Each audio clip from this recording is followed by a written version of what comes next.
right. All right, let's see here. Give me a second.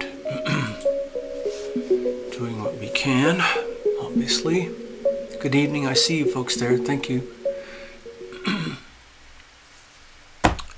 Forgive me, I'm kind of discombobulated. It's been a very strange day. And I'm going to go check in over here just to see if it's all working. Yes, looks like we're here. Hi, it is TarotLumination. It is Sunday night, the 29th of December, 2024. We're very close to the end of this calendar year. We're very, very close to the end of a lunar cycle and the beginning of a new lunar cycle where we have a new moon in Capricorn. Just want to see a couple of things on the chat there. Tanyeka McKnight, hello. Good evening. Normally we do a few, one or two, maybe 3 live mini tarot readings by donation if anyone's interested. Good evening, Tina. Hope all is well. Given everything that's been going on. Hello, Necessary. I got your messages. Precious, I tried to reach you today just to check in, see how you're doing. Looks like you've had a hard week. I was trying to find out, when is your surgery due? Hello, Love Driver. Right. So, it's been, for me, this is just personal. Every lunar cycle, as it gets to the last 2 or 3 days, things get very, very, it's like I'm having my period, It's that kind of thing. I don't want to be with people. I don't want to do anything. Anything and everything triggers me emotionally. And I get, I'm physically pretty uncomfortable. I'm not really taking any meds because I'm not really, really sick. It's all in here. I blame it all on the planets, and it's simply because of the alignments, and I'm perfectly aware of what's going on, and that awareness helps me to deal with it. It's not, it doesn't answer or actually fix the problems, the situations or the dynamics, but at least you know what's going on. Victor, of course. Oh, let's have a look. What was it? You got your email. I'll send you a reply. I just haven't been breathing well enough. It's exhausting. Well, if I recall, you were or maybe you still are, an avid smoker. And of course, that takes its toll. Oh, and the chemo. Oh my God, yes. So, Precious, I go to my cancer doctors every month to pick up medications, and then I go every 3 months to get my infusions. Luckily, mine are not painful or really debilitating, so I deal with it very, very well. But when I'm over at the clinic, I can see all the other patients, and some of them are clearly having a miserable time. You quit smoking 6 months ago. Okay, so Precious, that's very, very good. I tell you, Precious, you're a hero if you can give up smoking. It's incredibly hard. I used to be a smoker since I was 13. I didn't stop for decades. I was a very light smoker. But when I add up the jobs that I had, that included a lot of dirt, smoke, pollution, silica dust, and everything, I still have problems today, many, many years later. And I think probably the worst one, even worse than the smoking itself, is actually the silicosis. It's not very acute. It's not like I'm heavily debilitated, but it's a permanent situation. I deal with it the best I can. Yeah, it's really, really hard to do. Quitting smoking is unbelievably hard to do. I kind of did it by drifting away slowly, and then one day I said, I can't do this anymore, it's disgusting. And then I just stopped. When you're doing the right thing, I don't really know of any kind of smoking that's good for you in any kind of way, shape, or form. Maybe a few ceremonial puffs now and again if you're into ayahuasca or something like that. I'm not quite sure, but that's about it. Hello, Necessary. I got your notes about those plane crashes. Oh my God. And just another one just happened as well.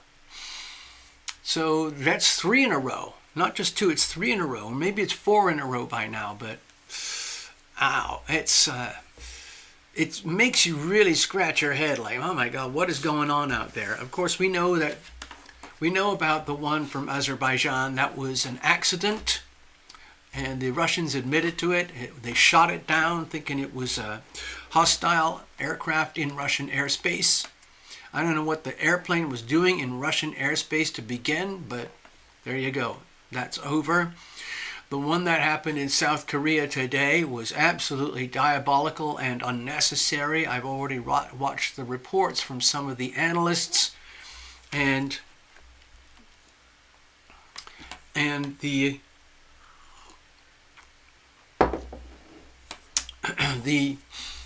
conclusion by this one analyst, I concurred with this guy. He was looking at the videos and everything like that, and his perspective is that the poor pilot was doing everything in their power to land the plane safely after a real-life, genuine bird strike. Now, in a matter of minutes, the plane was coming into land, and then they got an emergency alert from the tower. It said, turn back, get out, turn around, get out of here. There's a flock of birds in the air. You cannot risk a bird strike. So the jet turned around, came back into land again, and then there was a bird strike on one of the engines. It was a Boeing 737, which has a very long history of reliability, but Boeing, as you know, is kind of coming apart right now. Anyway, there was a secondary problem where the landing gear did not come out or come down. And the pilots figured all of this stuff out in very, very, very quick time, and they realized, shit, we are totally fucked here.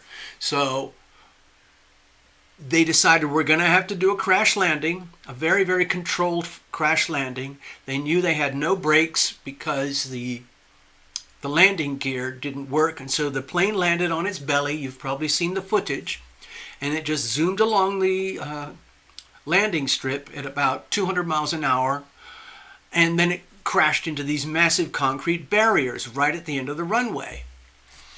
And the investigator that I was watching, he said, there's absolutely no way that concrete safety barrier should have been there in the first place.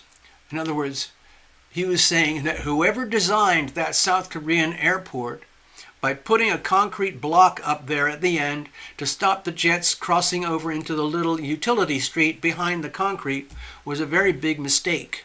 Because behind the concrete there is lots and lots of open space, just green space, and the jet could have just plowed in and then eventually just come to a halt, and that would be the end of it. But it didn't. It hit the concrete and it blew up, and pretty much everybody died.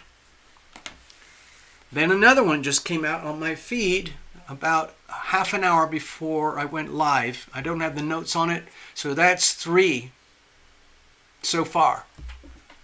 Bam, bam, bam. Kind of disturbing. Hold on, let me see the notes there. Hi, Victor. Surgery is anytime between now and May. Well, I hope for you it's sooner than later.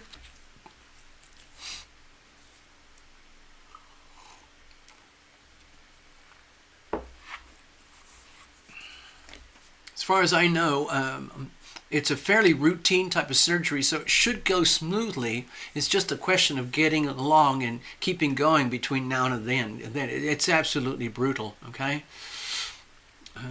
So we're here for you, but it's hold off on the emotional dumping as we move into 2025, okay? Positivity only, yay, precious moment. I'm not emotionally dumping. I'm being very positive, being in my state. But thank you for letting us know. I agree. I've been deliberately choosing positivity, but it's in a very strange way, and I'm not sure if it's actually working. What I've been doing is focusing on the ocean life, and animals, and some of the history of humanity and geography and quirky, bizarre, interesting phenomenon over the last 3 million years of evolution for our species. And it's been very fun and interesting. Jay. Now, hold on. I just came to say hi. Oh, I know who that is. I know who it is. See if anybody else can guess.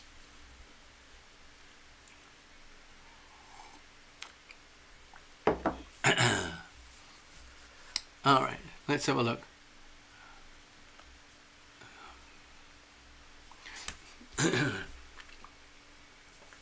Yeah, emotional dumping. Sometimes I use my shows for emotional dumping. That's really true. Jeffrey Longoria. You did it! Wow.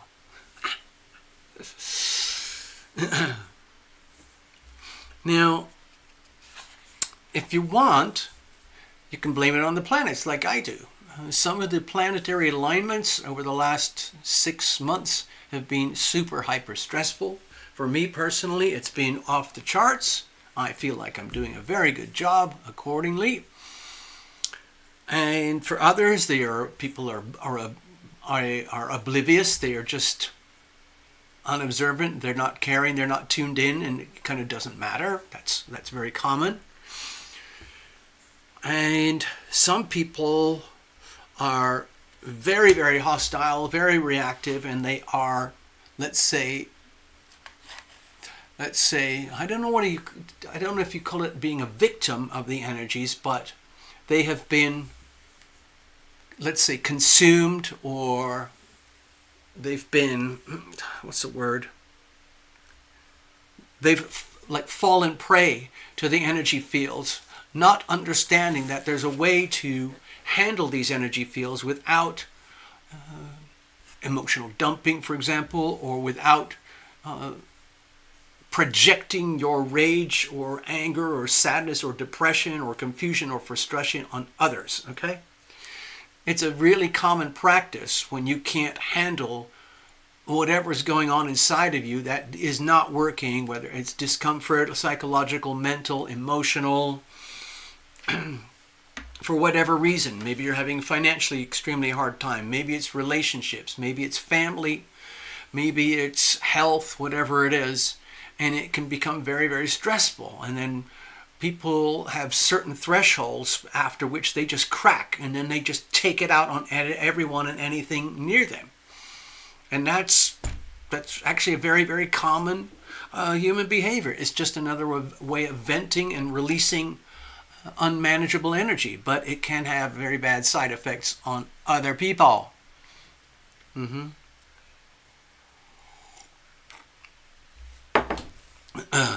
Anyway,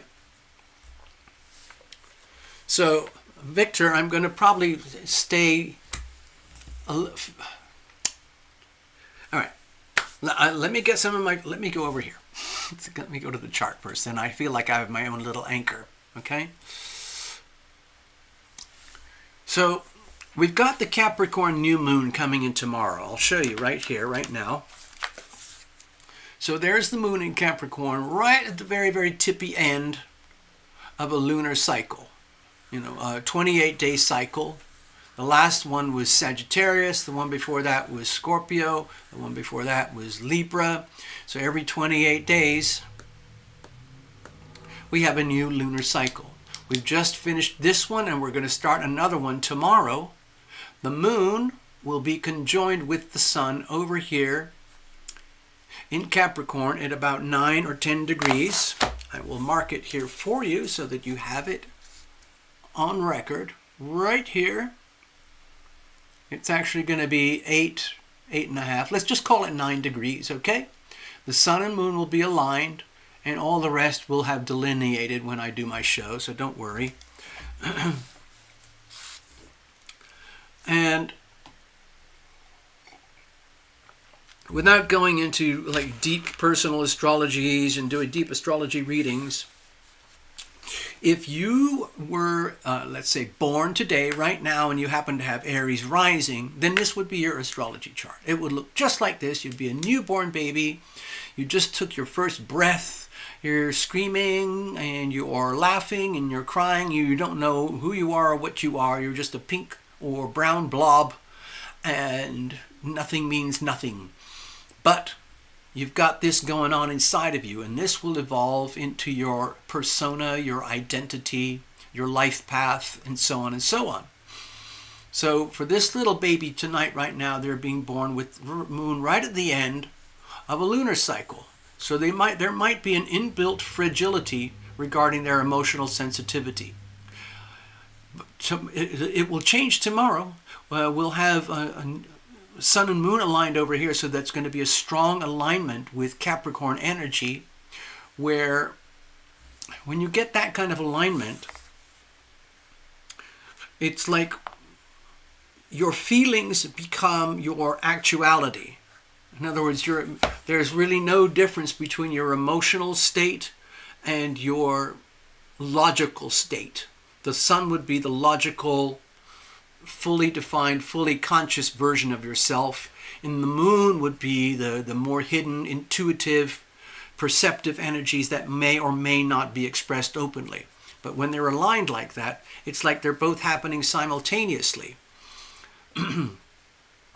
Sometimes new moon babies or new moon people struggle to claim their full identity, their solar identity, for quite some time, because there's no internal perspective. Like if you were born with the moon square the sun, or moon square the sun, or moon trined the sun, or even moon opposite the sun, like in a full moon baby, then you have perspective within yourself. But from here, there's none. So a lot of times, new moon babies or new moon people are very reliant on perceptions that they receive from other people. It's almost like, I don't know who I am until I get a reflection from somebody else. If I am involved in a hostile, uncomfortable, conflicted relationship dynamic, chances are it's hitting from one of the squares. Okay? If it's a very, very, let's say, clearly defined, mutual understanding type of relationship where you can see very clearly the other and the other can see you very clearly, and there's no ambiguity or hostility, it just is what it is, then that can be very good. That can be very rewarding. The challenge is that with a full opposition, when things go wrong, there's nowhere to hide. It'll be very obvious. That's why they call oppositions the house of the angle of relationships, which can also turn into the most wonderful thing. Let's say you have a very successful marriage. That's great. That would be an opposition. On the other hand, let's say you get married because you're naive and innocent and you realize that was not the right thing, and you end up with a very hostile, miserable marriage and it all falls apart. That could also be the opposition, because it can also turn into your worst nightmare, your worst enemy. So they call that seventh house, or the relationship dynamic, the sign of the house of marriage, or the house of open enemies. Anyway, that's just some of my notes on the Capricorn new moon. So also for the individuals tonight, if you look at this as a map of the global transits, okay, these are just our beautiful planets in our solar system whizzing around doing what they do. It's a pretty stressful alignment. As you can see, there's a lot of red ink here. There's plenty of green, but it's very fragile stuff. It's not holding itself together very well. So the dominant energy is pretty stressful for the whole planet, me included. How you deal with that, it's your business. I'm doing the best I can. I wish and pray that you do the best you can. When you have this kind of awareness, it helps. In other words, it's like a weather report, knowing like, oh, we're in for some choppy weather. So, brace yourself. Do whatever you got to do to strengthen your inner spirit. So tomorrow, I'll be doing, when I come back on the show again, it'll be back on the other platform, and we'll be discussing the Capricorn new moon a little bit further. But basically, wherever Capricorn 9 degrees lies in your chart, whoever you are, whatever sign, whatever rising, whatever moon, whatever, you will have Capricorn 8 degrees somewhere in your chart. And that's where you will experience the Capricorn new moon energy. New starts and new beginnings at that particular precise point in your chart. It could be anywhere. All right? So I'm just giving you kind of a heads up. All of us have that point somewhere in our chart. Now, it's different if it's heavily aspected or conjoined or trined or sextiled or opposed. But if it's just sitting there out in the open, there's no obvious aspects or anything, you might not notice it so much because it might not be such a significant part of your astrological identity. Hello, Ivona. I was thinking about you today. What's going on with your furry friends?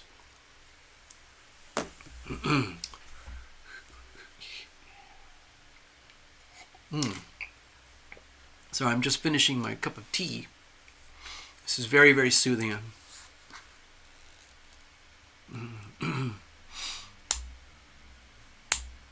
Sure, don't worry, Jeffrey. No worries.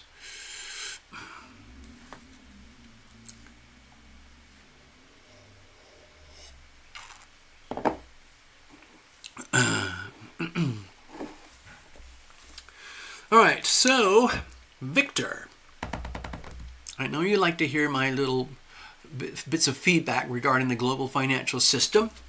If we go back a few months into Scorpio season, as we predicted, things would get very, very lit up on the global financial stage, and that's exactly what's happened. That's what's happening.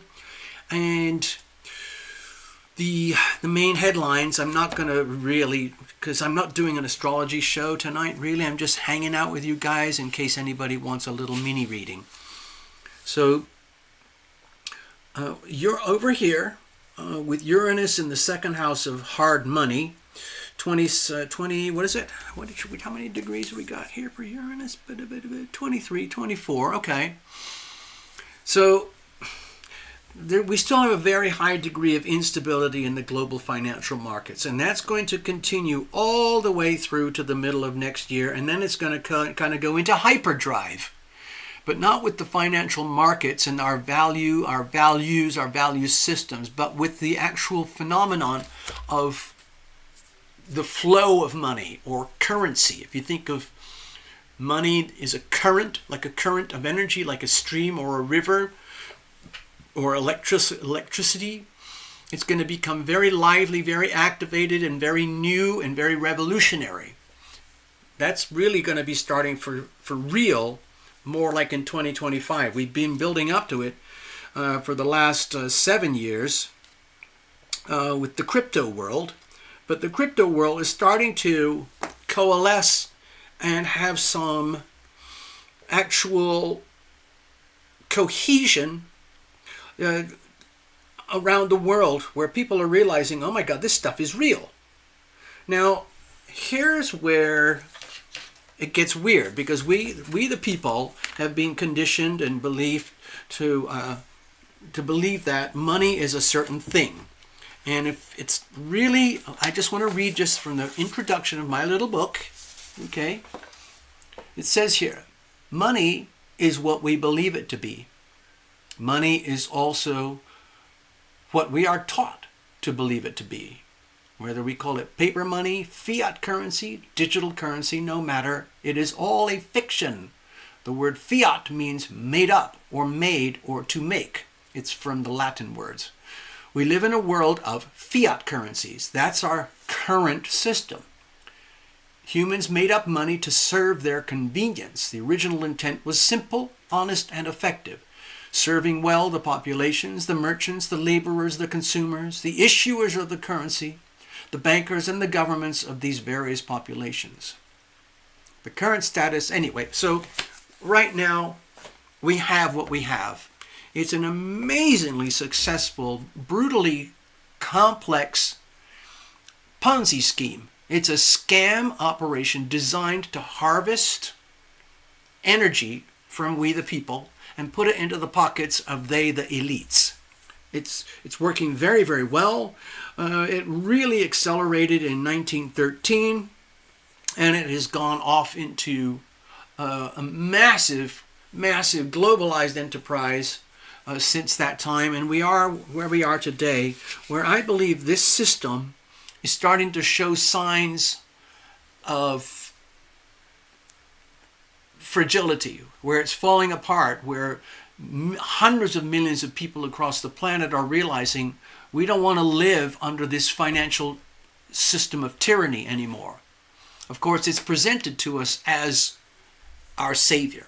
In other words, put your money in this bank, invest in this, invest in that, save for that, save for that, work, save, invest. Put all your money over there in the 8th house of Scorpio, other people's money, big, big money. The Wall Street, the financial managers, the brokers, the traders, the BlackRocks, the State Streets, the Vanguards, the Fidelities, all of us. We will look after it for you. Oh, you want some of your money back? Hold on, we have to look at our contracts. So we'll get back to you. And so that's what's happening basically in China right now. They are in very, very deep trouble. I'm not going to dwell on China, but it's going from bad to worse day by day by day. The Chinese yuan is depreciating, and they can't stop it, no matter what Xi Jinping is doing with printing 400 billion, a single $400 billion bond. It's not working. Devaluation is going to come soon, so that's going to translate into perpetuating the chance for China to continue to export with its export economy. But since their whole economy is an export economy, and they import foods and things, but primarily their cash flow is based on cash received from their exports.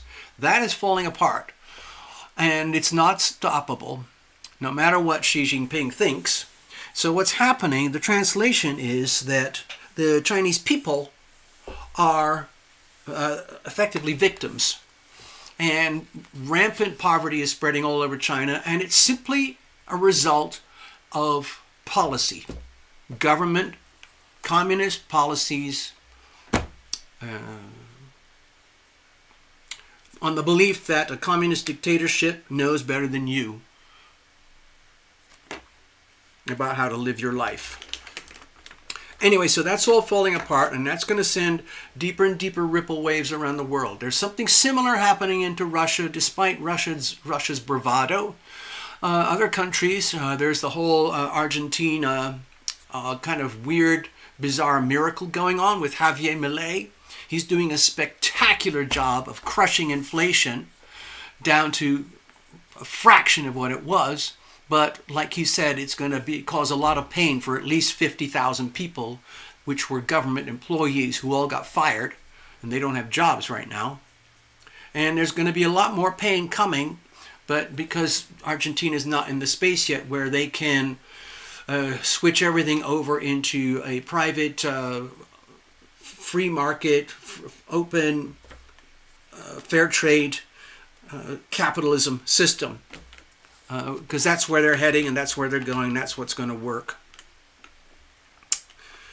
In America, we've got this weird stagflation thing going on because we've been printing money to infinity. It's disgusting. And we've got 30 more days, whatever it is, I don't know, 30-something days left. And Grandpa Joe is shoveling as much currency outside as possible so that he can get the kickbacks on the spread.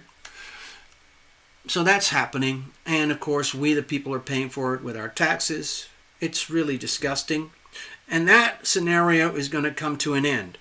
And so we've got the whole Donald Trump effect, and everybody's thinking, like, if you're a Trump person like myself, you think, okay, that's great. I'm really happy about that. The thing is, the reality is that Donald Trump is going to be inheriting a massive, massive pile of brown doo-doo. And then what do we do with that? And I have my opinions. Some say it could turn into stagflation, and it could be some sort of scenario. So this is something that we should be aware of, because I know some of you are very concerned about finances. I just want to share an opinion here. With what is coming in 2025, there's going to be massive convulsions in the way that money, i.e. currency, and the flow of money and the exchange of money is understood and conducted. I believe the whole crypto world is really going to accelerate and start to grow across the world. And instead of being a fraction of global GDP, where it is right now, it's worth, what is it, a couple of trillion or something, but it's going to get bigger and bigger and bigger and bigger. And it's going to do that by harvesting energy from the other classic traditional sources of value. Things like oil, gas, gold, timber, real estate, all those things which are the traditional stores of value. And as that happens, it's going to create a lot of disruption in the global financial system. The sweet thing about that, in the Trump administration, he's already aware, and he's decided, okay, if that's how it's going to be, then we're going to deal with it. We're going to make sure America's number one on the top. So he's got a very crypto-friendly team, and he seems to be wanting to set up a Bitcoin sovereign reserve fund for the United States. One idea floated about buying 1 million crypto a year for the next 5 years, and then just hold it and own it. And you use that as the bedrock value system. It's the same as, let's say you own a house. Let's say you own a house and it's worth $500,000. There's no mortgage. All you have to do is pay the property taxes. That's $500,000. Now, of course, you can't shave off the gutters and half of a window and go shopping with it and say, here's like $55 worth of my house. Now I want my groceries. You can't do that. But you could go and get a home equity loan against the value of your house. Let's say you needed 10 grand to go and do something. So you could do that. You could borrow that. Meantime, the value of our house theoretically goes up and up and up. And the short-term loan that you take out will only cost you this much. So you do what you got to do, and then you pay back the loan, and you're good. So it's what they're trying to do, something similar with Bitcoin, where you basically create a sovereign wealth fund, and you never ever sell. Never ever sell. And instead, if you need to, you can borrow against your Bitcoin. It's no different like going to the one of those car loan, cash for car places or something, or title loans where you can go in the front door and say, hey, I've got the title to my 2-year-old Mercedes C or E350. Okay, let's say it's worth $45,000. And you knock on the window and the guy says, yeah, what do you need? So that's my Mercedes. It's about 45 grand. We can check it up. I'd like to borrow 5 grand because I need to do something fast right now. And the guy behind the counter says, okay, we can do that. It's going to cost you. It's going to be a very short term, like 1 year thing, 18, 20, 25, maybe 30%. But you say, okay, I can handle it because I'd rather do it that way than have to sell and then try to get back in. So it's the same thing. It's the same sort of philosophy, okay? So that's what they're thinking of. I'm kind of excited about it. I think what this will do will catapult certain cryptos, especially Bitcoin, because that's the first mover. It's the one that everyone's heard of, if you've ever heard of crypto. It's the one everyone's heard of. And even though it's basically, in terms of computer code and in terms of operations, it's old and clunky, it still has very high perceived value, and it is considered a store of value. And you can have your own theories. I'm just sharing my opinions. And it took a few years to go from, $5 to 50 to 100 to 1,000 to 10, 20, 30,000, then 50,000, 55,000 just a few months ago, and now it's at 95,000. It was 105,000. Okay? So it's like an extremely strong plant with roots that is starting to take hold and show itself. And if you study like growth patterns in money and technology, because if you think of Bitcoin as technology, which is basically it's computer code that's designed to be unhackable and irrefutable, exactly 21 million tokens, no more, no less. A lot of people have tried to hack it, and so far it's working. And the beauty about this is that it cannot be debased. You can't print more Bitcoin. You can't devalue the Bitcoin by producing more Bitcoin.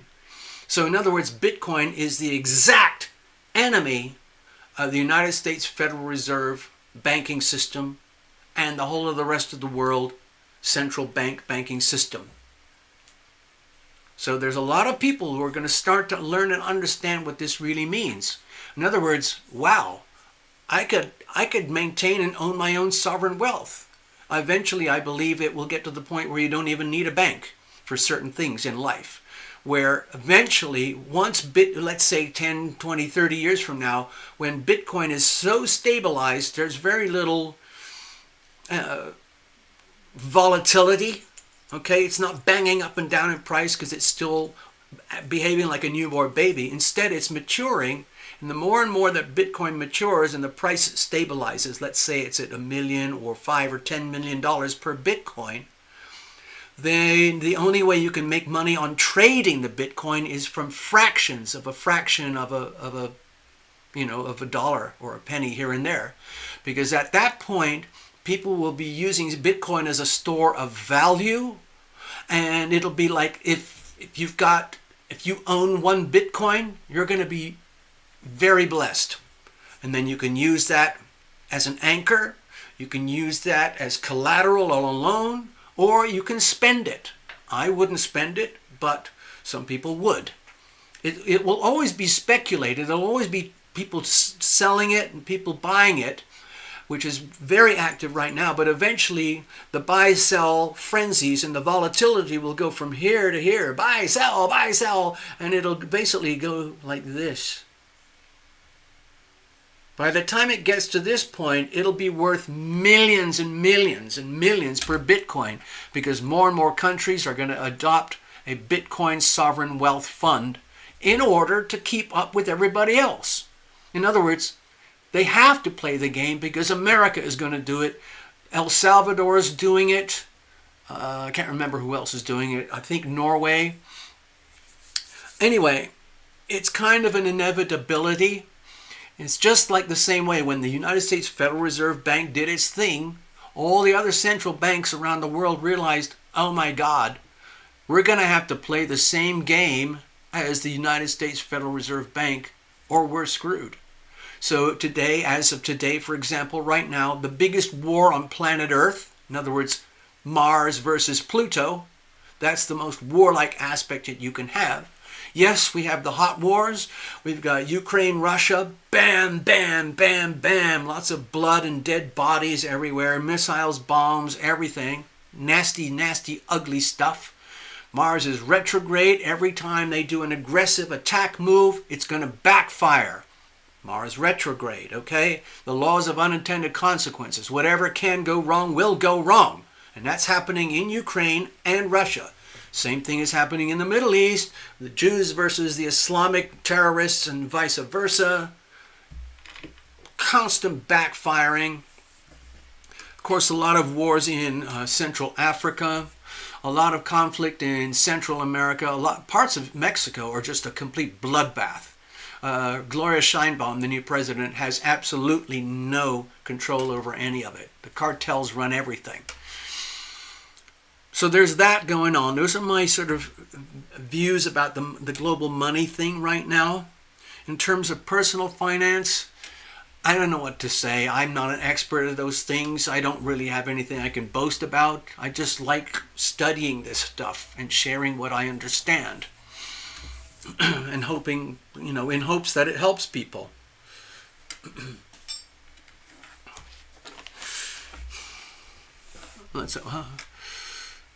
Oh, your furries. Let me just. You're not at your best, though. They have to be patient till I get better to get all the attention they need. Yeah. There's little Bubba here, of course. Bubba has been extremely needy over the last few days. Extremely sensitive. He's like, I think of him as a very zen creature. He's super, super, super connected through his pituitary gland to energy that's out there in one form or another. So it makes him quite a sensitive cat.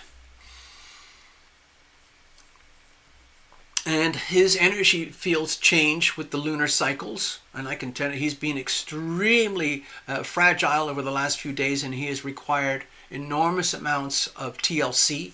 And of course, I'm happy to oblige. So that's fine. Also, there's another little character over here, a very, very different character. He's also furry four-legged, and that's little Tuffy. And Tuffy's in a very awkward spot because he doesn't really know where his home is or who is his family. And it's very awkward for him. He's trying to make friends, but it's awkward. Let's just call it awkward for now.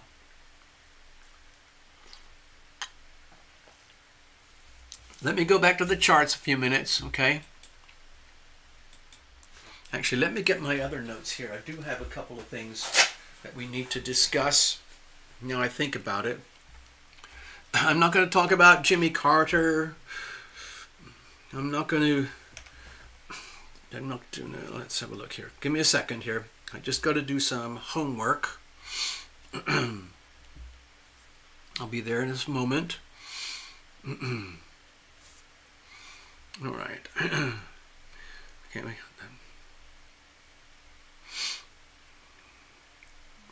Oh yeah. This is a little bit scary. So over there, a lot of this is connected to what I'm going to mention right now is connected to the global financial system. We've been talking about it, and I'm looking at it on a global scale rather than the personal level. I'm not a personal financial advisor, okay? But I like to study and see what's going on in the world stage. So right now, a few months ago, as we predicted many months before, way back here in June and then over here in August, Leo season, we predicted that when we had the Scorpio-Uranus oppositions a few months ago, there would be some very severe financial stuff on the global headlines, mostly to do with Russia and China, especially China, because they are so out of alignment with reality. Their political, philosophical policies, government policies are based on extreme hyper-Marxist communist stuff as represented by Mr. Ping. And the more and more he keeps pushing to create his legacy of being the most supreme being in the world of all history and proving that communism is the way to go, and he is above God, he is above nature, he's above power and control of anyone and anything. It's not going very well. The reality is that the China economy is going... The China military is becoming very unstable because they do not trust their great leader. The whole of global trade with China is becoming very unstable because people are realizing we don't want to put our money into a black hole sewer that's going down the tube. There's no point. So they don't. So what's happening is people are pulling out. Chinese people are pulling out. Global entities are pulling out. Some people are trying to take advantage and go back in, but it's very few. And they're putting their energies elsewhere to try and find other sources of very cheap labor. And it's working. So it's left China in a very difficult spot. And it's getting so bad in China that millions and millions of people are starting to protest. So, Love Triber was talking about this months and months ago. And she was saying, you know what? It's going to get so bad over there. They don't have guns. They don't have laws like we do. They can't go into the courts and tap into the legal system where everyone is held according to law as opposed to the dictates of a supreme leader. And she was saying they're just going to resort to fire. That's all they've got.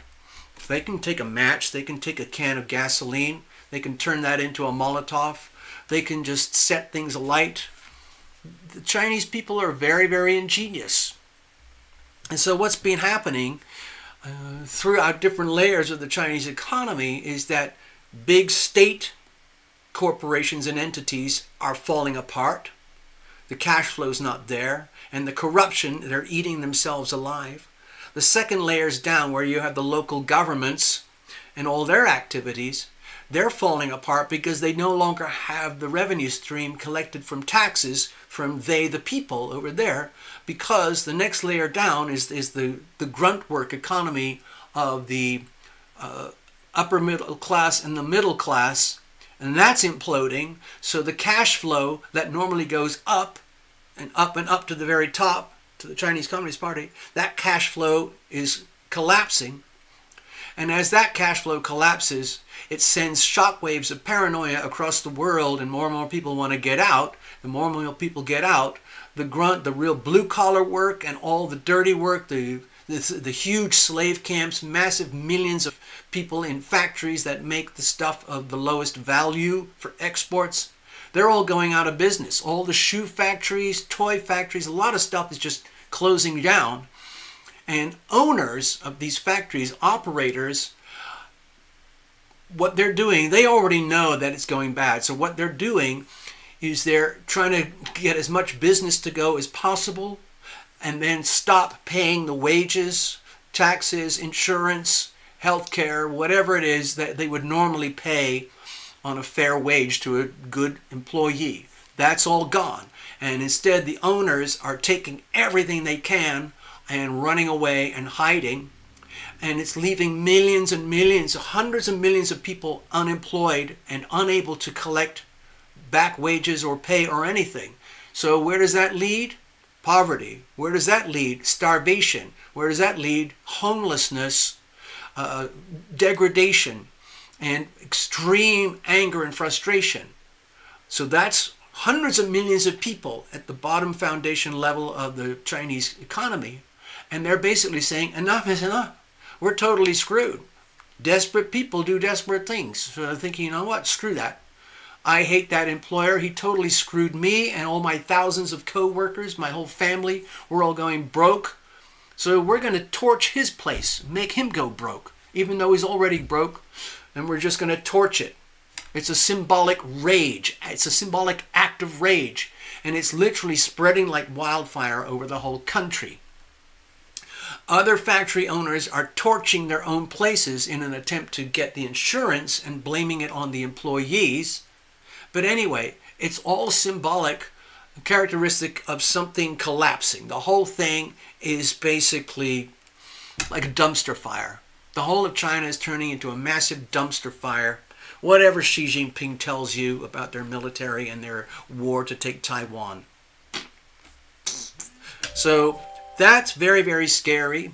So here's the thing that I noticed today, which really, it was kind of shocking. It's Xi Jinping. He's now opened and created 200 detention centers. These are like, FEMA camps or something like that, but it's for people. It's for the Chinese people who are causing trouble. Swarms and swarms, tens, hundreds, thousands of Chinese people swarming in anger and rage with nowhere to take out their rage and anger. So they just torch buildings, they scream and yell, and the police get sent in and so on. And the net result is they do the Chinese police, so long as they're still getting paid, they do these dragnet behaviors where they suck in hundreds of people and all the ringleaders and put them in the detention centers. When they're in the detention centers, there's no law. There's nothing. Those people have nothing, no rights, nothing. It's very scary in China right now. And that I find very, very frightening. And I think that's going to show up in the currency, foreign exchange, in the news over the next year or two, where it goes from bad to worse, and eventually the collapse of the Chinese Communist Party, which will be the collapse of the yuan, which is going to change the whole global landscape. We'll see. We'll see. I just wanted to share that with you. That came out today. Okie dokie. Yeah.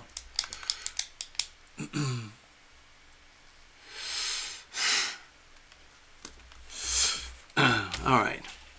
Actually, I did have a couple more notes. These are more like happy notes. Okay, let's do some happy. Where are? Wait a minute. Blah, blah, blah.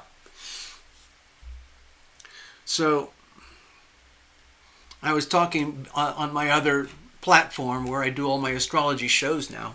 I was talking about a lot of issues to do with water, oceans, lakes, streams, clouds, rivers, the beauty of those things, and the tragedy of those things. In other words, like all the global pollution from microplastics, all the runoff from toxins and pharmaceuticals that go into the water. It's just very, very sad, very, very tragic. And it's an indication that a lot of humans are not very good at, cleaning up after themselves. On the other hand, we still have spectacular beauty on this planet. And there are some incredible people who choose to put their energy towards animal rescues, including a lot of ocean rescue and sea rescues, because they feel compelled to save these animals that are basically victims of human activity. So I've been kind of studying a lot of that recently, and some of them have figured out ways to actually make it a viable, almost like a living. It's not a spectacular living, but they figure out how to do it. Mostly it's from grants and fundraising and things like that, because there are millions of people across Earth who are compassionate, and they can't participate directly in animal welfare and animal rescue, but they might put in $10 here or $20 there or something to some people that they trust to do a good job. So I find all that very, very inspiring, and I try to tap in with something like that at least once a day to remind me that there is hope, there is beauty, there is the healing power of love. And it's everywhere, so long as we choose to tune into it. And for example, there was one today that, so I have friends over, like in New Jersey and up on the East Coast. I was talking about that last night. And back in the day, I had family who were deep into the fishing, crab, lobster, and very long ago into whaling. But that's all being, protected now. And over the last, 40, 50, 60 years or so, the whale populations have increased. The right whales, as they're called, are now thriving way up there in Maine and Massachusetts. And the fish populations on which they feed, and the plankton and the krill and all of that, are thriving as well. So that's a very, very happy story. But when you go a little bit farther south, where the ocean's warmer, around New Jersey, they have serious problems over there because of the wind farms. Way out there in New Jersey, I don't know how far out in the water they are, but all these wind farms are causing nightmares for whales. It sets up resonance in the water, like these vibrations that go down. There's the tower, okay? And there's the, there's the whirligig going around, around, around. This thing vibrates like as it's spinning around, around, around. And those vibrations resonate through the water just like ripples, and those those resonating frequencies cause absolute havoc with the hearing and the navigation of these poor whales. And so they're getting a lot of whales getting washed up and dying and depopulating because they can't survive in those conditions. And the whales, of course, they don't understand what the hell's going on here. They just follow their natural paths. And a few years ago, those farms weren't there. But I don't know how quickly whales learn how to adapt their whole lifestyle to account for wind farms, but it's not going very well. And I just hope they find a way to adapt and go far, far away. Otherwise, I think it would be a great idea to just get rid of those wind farms. I've been watching a lot of stuff as well over places like, Indonesia, Jamaica, Cuba, Peru. A lot of places where it's not economically so developed, and a lot of populations operate on very small incomes, small family activities. Bangladesh, there's lots and lots of fishing. It's little local small fishermen boats, and they go out there, and they've got centuries of tradition. Like, we fish in this area in these certain ways. That's how we do it. And then all of a sudden, after a while, they start to realize, my God, these fish are not happy. There's microplastics everywhere. There's garbage, sewage everywhere. And it becomes very sad and very, very tragic.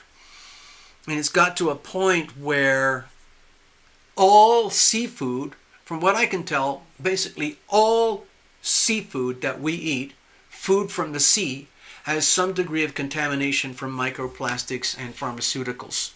So that to me is very, very scary. I don't know how you clean that up like in a few years. I think that has to take radical decisions very, very high up in government policies that we really have to change. So that brings me to a subject that I've been wrestling with that I don't know how to sell it as a good idea, but this is my feeling. Trump's coming in, right? He's inheriting a massive, stinking pile of doo-doo from the last 4 years under Grandpa Joe. You can't undo that and fix that overnight with just a bunch of tariffs and sending out happy messages to Americans. Or just telling Jerome Powell to do something, or the new Treasury Secretary, just fix it. It's not that easy. But it is going to be a huge topic for the Trump administration because he's a businessman. And he likes things to work and be successful. So I think he's going to try and figure out a way to do things that are eventually going to be good for America and good for Americans and good for we the people. All the way down to the small, mom and pop store on the corner, up to middle levels, employees with 5, 10, 15, 20, 100 people, and up to 500, then 1,000 people, and then up to corporations and so on. And I think where it's going to get awkward is when you get into the big, big corporate stuff as symbolized by Pluto in Capricorn, 27.5 degrees, the American birth part there. Because built into the DNA of the United States is a natural, profound, deep soul, prerogative, desire, need to exploit everything to the maximum level of efficiency and exploitation possible to reap as much power and money and control as possible. Side effects be damned. Okay? That's a very ugly, tragic aspect that's built into our chart.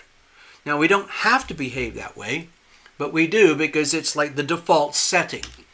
Typically, when we're learning how to grow and integrate with a planet, we resonate at the lowest frequencies until we learn what they are and how they work, and then we grow, and then we learn eventually how to operate at the higher frequencies. Opposing Pluto in Capricorn is little tiny Mercury in Cancer, 27 degrees. Okay? So they're diametrically opposed. And the way I see it is it's like a standoff situation. It's most obvious probably in the world of small mom and pop businesses and family farming and so on. There's this guy, Yanasa TV, he's really into this stuff. And he's been documenting like the decay of family farms for over the years, where there used to be millions and millions of small family farms with small communities all over the country. And then ever since 1945, 1950, everything changed dramatically, where the big guys decided, you know, we can do better than this. We don't have to deal with all these super inefficient small family farms where they're all going around in circles, spending huge amounts of energy just to do a little bit of business with their local communities. We can just buy up all the land, get rid of all the people and the farmers, load in a bunch of machines and technology, and we can make a lot more food a lot quicker, especially since we've just designed this new stuff called fertilizer, ammonia, hydrogen-based fertilizers, and all these new things called insecticides, and whatever it is that they do to accelerate dramatically all the GMOs and everything for agriculture and cows and pigs and wheat and corn and soy. So what happened is, 1950 to present day, America has been able to produce astronomical amounts more food than they ever used to before 1950. The cool thing about it is it allowed the plutocrats, the Pluto crowd in Capricorn, to use the economies of scale and crush prices so that we could produce a lot of food very cheaply for the masses. And so that's kind of cool in some way. But in Pluto fashion, they just took it to the extreme. And I think that's what's happened. They've taken it way too far. Now we have to dial it back a bit. But the plutocrats are not going to be happy about that. Because what they want is even more power and money and control. Just look at Bill Gates. Look at China. Look at all the big Archer Daniel Midlands. All the, the big agro corporates and the big pharmaceuticals. They're all in on it. And so what I'm hoping, what I feel is going to happen is that there will be a sort of a naturally occurring balancing act where the Mercury and Cancer crowd are going to come back in, especially since the whole Make America Great agenda is to bring manufacturing and business and make everything here and do everything here in America again, which is going to change the whole of the global economic behavior. That's their problem as far as Trump is concerned. He wants America to be awesome. I totally get it. However, there's a sort of a side effect. When you decrease the economies of scale and the cheap prices that come with the plutocrats in order to favor the small farmers and to favor, artisanal eggs and artisanal chickens and beef and local, pasture-raised cows, pigs, turkeys, chickens, and all of that, inevitably the prices are going to go up. I'm seeing it in eggs because I'm starting to see if I can practice what I preach. It's actually very, very difficult. When you look at a generic, caged eggs business, and the eggs cost whatever, it's $4, $5, $6 now, and then you go up to the happy eggs, where it's all grass-fed, free-range pasture. It's double the price. It's an egg. So why is this egg twice the price of this one? Well, I found out the other day, the really expensive ones are really good, better and yummy. But will the masses care? No. Will McDonald's care with their Egg McMuffins? No. No. But I'm hoping there will be a balance. Because I think next year, financially in America, we're going to see a certain degree of inflation that's inevitable because of the tariffs coming. That's going to be Trump's way of leveling out the global markets to favor America and attract everything back into America again. But with that Mercury-Pluto opposition going on, I think it is going to raise the prices of things. That translates into what we call inflation. So inflation with food, I think we're going to see food inflation. Okay? We're also maybe going to see inflation of products, price inflation on products. Because to make everything here in America, if some guy is going to make a widget that's a car part that's going to go into a new Ford, to make it here with American labor, American crews, American technology, it's going to cost more than making it in a slave camp in China and then shipping it over here. So I think inflation is inevitable. I don't know if it's a good thing or a bad thing. I'm bracing for it. I'm expecting myself to be effectively really more strapped for cash, put it that way. Even though I am a fan of Trump and the whole Make America thing, I'm pretty certain it's going to become more expensive next year. Also, there's going to be policies and strategies that are going to be adopted to try and make America more great again financially in terms of health, our financial health, to try and decrease the scourge of debt. So that's like another war that's going to be happening. I don't know how I don't know what it's going to look like, but if you listen to some economists, it's like when you distill everything down, it means that prices are going to go up for food, for cars, for things, for stuff, Christmas decorations, electric drills. I don't know what. I'm going to be living and learning just like the rest of you, but I would keep an eye out and allow for inflation. Okay? Another thing about this is that some Americans, if you're in the housing market, are thinking, wow, the prices are not crashing yet, so we might as well sell our house now while the prices are still high. And so what's happening is we're getting dumping.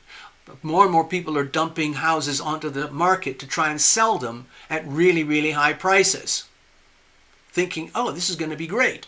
I'm going to sell my $250,000 house from 10 years ago. I'm going to sell it for $480,000, $500,000, $600,000, and I'm going to be rich. I'm not sure that's really going to happen. Certain cases it'll work, but I don't think it's really going to work, because the reality is, with what I see happening is with this inevitable inflation, I don't mean to depress people, but I really feel that we have to allow for some notable inflation. So that means our pockets are going to be more strapped. So what do people do? People are already tapped out, having 2 incomes in a house, 3 incomes in a house just to keep the house going. Didn't used to be like that in the 1950s. Then they're living off their credit cards. It's not sustainable. And so we might get a so-called a stagflation thing where people just decide, I'm just not going to buy the house. You might want to sell it, but I'm not going to buy it because I'm not going to pay 7-8% interest rates, because I was raised and born over the last 10 years to have 2%. So people can't understand it or just dial it into their budgeting anymore, because it's astronomical what difference it makes when you raise interest rates on mortgages up to a much more realistic 8%. When you're not used to that and the prices haven't adjusted accordingly, it's financial suicide. So you get this point, I think they call it stagflation, where the house prices can't go up anymore, but people aren't willing to sell for less because they don't want to take the loss. And then people who are coming up to want to buy, they're realizing, oh, I can't really buy. So I'm stuck. So everything gets stuck. Just sits there. And it kind of creates this compression and this slowdown thing where nobody's getting ahead, and because you can't. Because we're dealing with the very, very sick the hangover. It's a massive hangover from 2008, the last whatever it is, last 18 years of super low interest rates. We're going to pay for it now like a massive hangover, because realistically, in any kind of market, I think interest rates, to allow for general reality of risk, interest rates should be more like 7, 8, 9%. It's much more realistic. And if the markets were adjusted accordingly, fine. People don't want to adjust, because adjusting would mean deflation. And people are terrified of deflation, understandably. In other words, you bought your house for this, and then you realize, oh my God, I have to sell it, but nobody's going to buy it until you drop the price. And then you end up losing on what you thought was going to be your piggy bank 10, 20 years from now. It's very, very scary. Deflation is very scary. Deflation is what's happening in China. It's an absolutely horrific phenomenon to witness. Anyway, so be prepared for 2025, because it's going to be very, very volatile in the financial world, okay?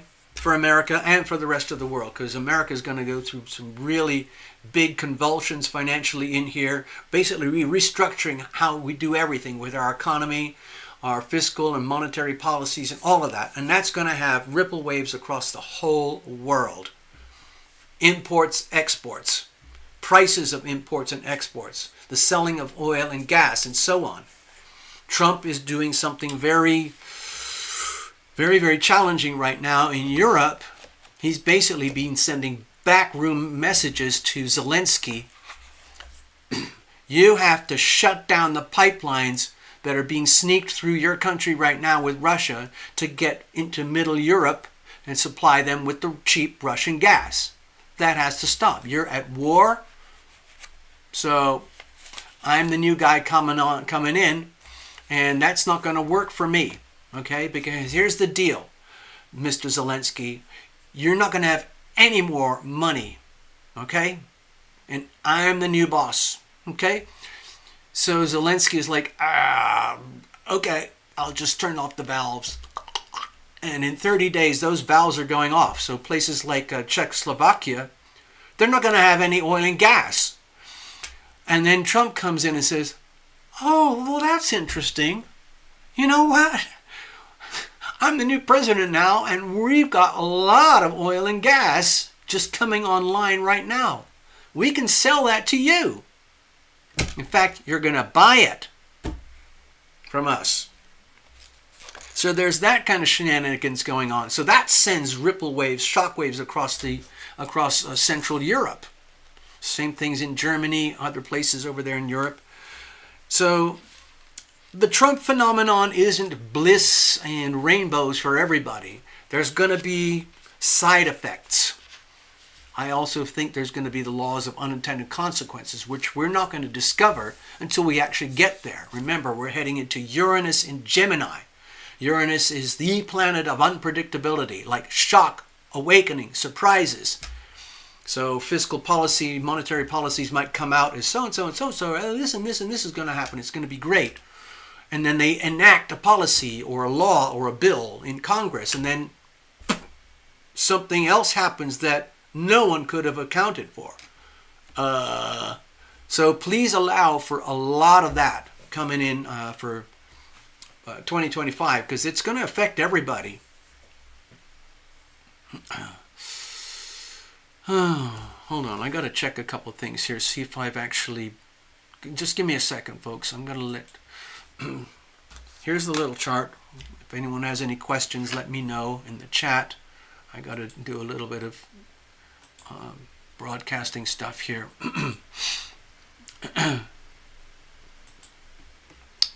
Check.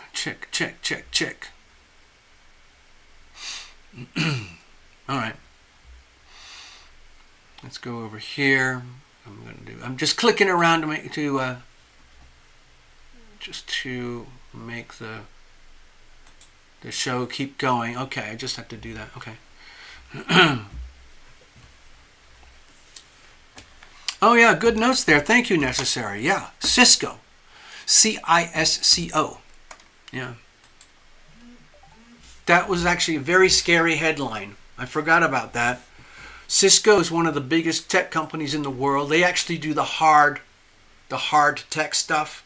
Like if you're building a data center for $1 billion and stuff, you're going to need servers, switches, connectors, cables, controllers, software management, relationship management for people who use it, like Amazon Web Services, and then relationship management for how do you put out that energy and sell it and market it and all of that stuff.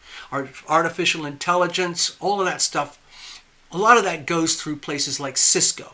Cisco is one of the biggest, and they're laying off, what was it necessary? Like 5,800 people, all up there in the white collar section where they do all the on the computers.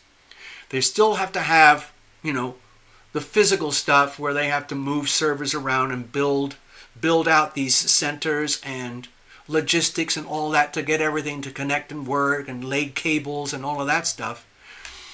But it seems that artificial intelligence is making some of their super hyper specialized qualified techie people redundant. That is scary.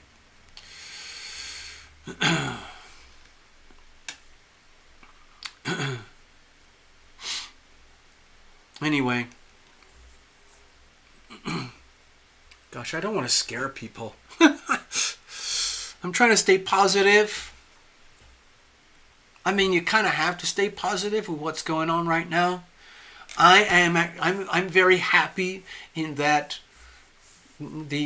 what I see coming forward in America, to me, I'm happy about it. I like the idea of rule of law. I like the reconstitution of the Constitution and the redeclaration of the Declaration of Independence. And who better than Donald Trump? He's got the Sun in Gemini, Mercury in Gemini, Uranus in Gemini, North Node in Gemini, all up there in the 11th house of We the People. He can't help himself. He was born for this. Actually, I think, was it Love Triber? Got the book, these legendary books about the mythological Baron Trump, written like over 100 years ago. So, I don't know if you believe in reincarnation or spiritual destiny and stuff, but I do believe that this guy, Donald, was incarnated for this very role today. It's such a very unique, specialized role. This is not an ordinary presidency that we are witnessing. It is historical. And I feel very privileged to be alive at this time. It's also kind of scary. Sometimes I realize how incredibly naive I've been over the years, how fortunate I've been and how I took so much for granted. Because I've traveled a lot. I've seen a lot of poverty, food, health, finance, all the worst levels of poverty you can imagine, and everything that goes with it. It's horrific. And so we're very lucky in America. We have very serious problems here, but a lot of them are actually fixable with good policies, common sense. So I think that's what's coming. If you're on the wrong side of the agenda, then it's going to be miserable. If you're an illegal migrant, you might be scared. If you are a criminal, you might be reconsidering. If you're a fraudster, a hacker of any kind, you might be reconsidering. If you are doing everything you can to undermine the American family farm, small family business, then you're going to be held accountable. I think Trump is going to be really here for the people, but I think we're going to see a lot of unexpected consequences that are going to feel like a little bit of backlash. So don't be surprised if some people say, wait a minute, Trump said this or Trump said that, and we're going to have this and have that. He's made a lot of promises, and he's got some very simple, blunt weapons that do an extremely good job. Even the threat of a tariff sends other countries shaking. And some of them get very belligerent and say, screw you. Watch what happens when you try to put tariffs on me and my country. Well, we'll see. We're going to find out. Okay, I'm going to leave it at that. I hope you guys got something out of this. Thank you for being here. I don't see any readings booked, so we're just going to move on. And I hope to see you guys again soon. I invite all of you to come and visit me on my other platform, TarotLumination at RUMBLE. Okie dokie. So let's wrap it up here. Take care, everybody. Thanks for hanging out with me. I wish you all the best. If you need to reach me, you know where to go. Okay, TarotLumination.com, and there's a connect page.